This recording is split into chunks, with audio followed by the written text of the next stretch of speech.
Hello guys, grabe. May pakinabang pala ako. ngayon, ngayon ko lang na-realize, may pakinabang pala ako sa mundo. O di ba? Tignan mo. Sa totoo, ang dami kong ginawa ngayong araw na to. Pagod na pagod ako. Galing ako sa bago ako magkipagkita kay Ginny, nagluto ako. Siyempre, pinagluto ko ang aking lalab na anak. Ayun. Pagkatapos ko magluto, pumunta ako doon kung saan kami magkikita, malapit sa school niya. Tapos, pagkatapos noon, ayun, pumunta ako kay Tuyen, nagtulong-tulong sa kitchen. Pagkatapos noon, aba, inisa-isa talaga. Dito sa bahay, naggupit ayun, nagdilig o ano. Nagwalis. Alam mo naman ako, ayoko na madumi. Ayokong madumi ang kapaligiran. Kapalagaran. Ayun. Inayos ko lahat, syempre. At magpahinga, Diyos ko. May araw pa rin, no? Ang sarap pa rin ditong tumambay sa labas.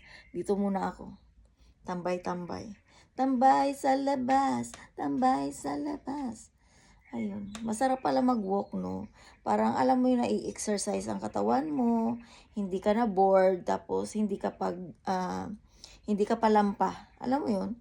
Ayun kasi yung pinaka-importante. Hanggang sa pagtanda mo, hindi ka lampa. At hindi pwedeng maging lampa si Rogelia. Alam mo naman guys, hindi ako pwedeng lalampa-lampa sa buhay. Dahil mula bata, hindi ako sakitin. Hanggang ngayon, thanks God, I'm okay. Thanks God, I'm still kicking. Ayun guys, ingat kayo lagi. Yun lang. Baka gusto nyo malaman kung anong ginawa ko. Ngayon ba, ang dami kong ginawa. At mamaya, bago ako matulog, magbabasa ako. Read more Danish books so you can learn so many words. Okay? Ayun nga yung ano ko, goal in life. Kailangan ko matuto ng language more and more.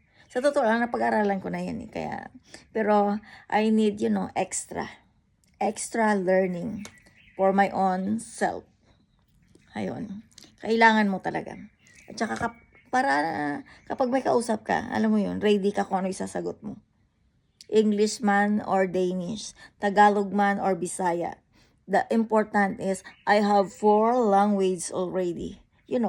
My brain is full but I need to make it more.